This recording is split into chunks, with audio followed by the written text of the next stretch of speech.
Well, 46.42, that's quicker than what Tony Stewart ran on his first lap. And she should pick up about 5.5 to 6 tenths, which is going to put her in pretty good shape. And you can see right now on the tracker, that's where she's tracking. She ran 45.86 yesterday. Based on what I've been seeing, there should be about a 10th improvement over yesterday. If that in fact is true, this is going to be a whale of a lap. Mike, I know who else she's going to give some competition to this year on another award. I think that Sprint Cup Series most popular driver award that Dale Earnhardt Jr. pretty much has been a lock for the last few years. Patrick started on the pole for the nationwide race here last year, and she knocked the boss off the pole. Yes, 45.817, 196.4 miles an hour for Danica. This will, in all intents and purposes, perhaps be the last lap of the race. The rule requires them to solidify under the caution at the beginning of the next lap. It's an incredible situation. Now, are they going to race to the line? This is an interesting rule situation, Jim. You are allowed to race to the line once the yellow has come out. Cale Yarborough did that. Richard Petty is counterattacking. This may be the race that we're looking at here as they sweep up into traffic. A highly dangerous situation. Coming down the front straight. Here they are, Sam. They will come across the yellow line just about together, but Petty had the lead. By the nose of the car, Richard Petty was just in front of Cale Yarborough. I am with the guest of honor, President Ronald Reagan, and the honored man of the day who has won his 200th Grand National Stock Car race, Richard Petty. Mr. President, it's great to have you here. A member of your staff intimated to me yesterday that although you are interested in the fortunes of all race drivers, you might be excited to see this occasion, Richard Petty winning his 200th. It's quite a day, isn't it? So team owner Justin Marks, as we mentioned, Bay Area native. His dad, Michael Marks, up there on the pit box with him, awaiting what would be the crowning of NASCAR's newest Cup race winner. Through turn 10 for the final time, headed for the hairpin and home. Well, the Fox season opened with Pitbull doing a concert at the racetrack in the Coliseum. He's a partner in Team Trackhouse. And through turn 12, Daniel Suarez is a NASCAR Cup winner.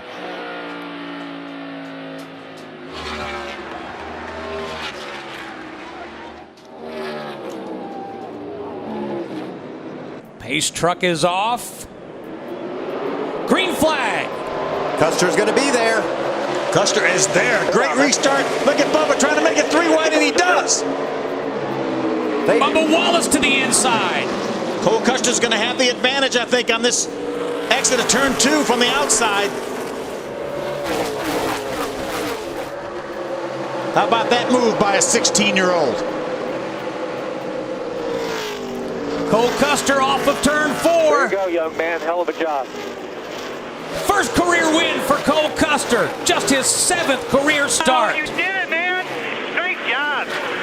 Oh, my God. Youngest driver to win a NASCAR National Touring Series race. 16 years, 7 months, 28 days.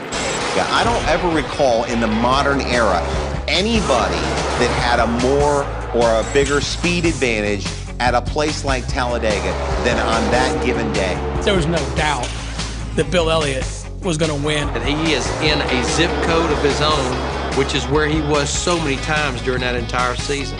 He gets down 2 laps. You know, 1 lap at Talladega is 2.66 miles. He ran Cale Yarborough down over 5 miles. Do you realize how much faster he was than all the rest of the cars? Maybe the fastest race car I've ever seen. I just want to make sure everybody understands. He ran them down, passed everyone, ran them down again, passed everyone, ran them down again. He made up 5 miles. And them rascals made 2 laps up under green. Under green. Under green. That's like you're out there on 8 cylinders and everybody else is on 4. They had no competition on this day. That's getting it done. What does Bubba Wallace do right here? Is he going to make this block? Is he going to stay in the bottom lane? Right now, he doesn't have to make a decision, but he's getting ready to. Here comes a big push for Logano. Oh, around goes the 37. Priest is around. He catches the 24 as well as the 21. Caution comes out. And fire coming out of the back of the 24 of William Byron. Folks, think about what could happen here. Bubba Wallace in front of this field we're at a very large racetrack. We know from yesterday it takes about 2 hours to dry the track if it's completely lost, and sunset is at 6:30. If all of these things happen, Bubba Wallace could get his first ever Cup Series win at Talladega. Patiently waiting if you can. Bubba Wallace, when the caution came out, was in front of the field. The rain started then right away. Yes.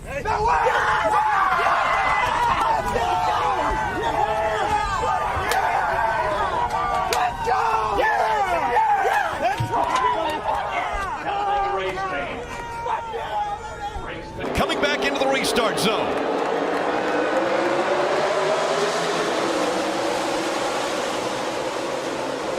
Great restarts by both the 48 and the 22. Kyle Larson drops back to second, but he fights back on the outside.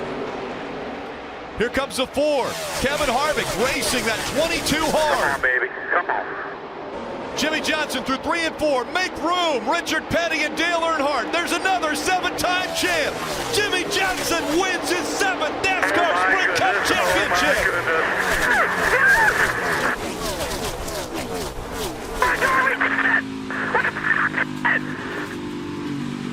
You are looking at 7-time champion, Sprint NASCAR champion, Jimmy Johnson. And you got a 2.5-second lead. Use it. This might be the slowest lap that Kyle Busch runs all day. It would be for me, I know that. Quarter. I'm doing their very bottom. Between 3 and 4 and headed for home. Kyle Busch in his Joe Gibbs Toyota is going to win his 53rd race in the Cup Series and hit his magic number 200 in Southern California. Awesome race car. Thank you. All I do is win, no matter what. Can you imagine if I could have gotten Vegas and yesterday? How many in a row? How many? He's feeling confident. The final lap, Crafton in the 88 in front. Johnny Sauter inside, it's 3 wide. Making that hole. Forced his way to the middle. Middle of 3. You're middle of 3. Come on, 13. You got a guy coming to you. Not over. Keep digging. They're crashing. Rhodes into Crafton. Keep digging. Crafton up and over. And Kaz Grala looks to me like will win this race. Kaz Grala is the winner, the youngest driver to win at Daytona in NASCAR National Touring Series history. Kaz Grala, 18 years old, wins the season opener. That's a pretty even start. Nobody with a clear advantage there. 7 might have done a little better than the 54 there. Let's see how they get through 1 and 2. You see that bottom just can't carry the speed on corner exit. Now watch them line up on the outside. The fight is on again as Allgaier coming up to his outside, but history is going to be made. Kyle Busch will win his 100th Xfinity Series race, and it happens at Nashville. Great work this weekend. Appreciate it, NASCAR. Great job, buddy. Don't forget, 100 comes with a few Kyle Busch cautions at the end. Made you work for it. Yeah, I hear you. All good, man. Feels good. Now we focus our attention on the leader, Harry Gant, and it appears as if Harry is going to win his 2nd race of 1992. Brett Ledine has run out of gas as he went by and got the white flag. I said when he made his pit stop, it was a 3-second pit stop. I said, I don't know if they got enough gas in that thing. Now, does that give me a little bit back for making that other big mistake? Yes. Harry Gant on the top of the racetrack in turn number 4, coming down off the banking. He sees the checkered flag from Doyle Ford waiting, and there it is. Gant wins with excellent fuel mileage. Now back to 2nd and 3rd. It's Waldrop crossing the stripe. Bill Elliott is 3rd. Here comes 4th place Ernie Irvan, and 5th goes to Davey Allison.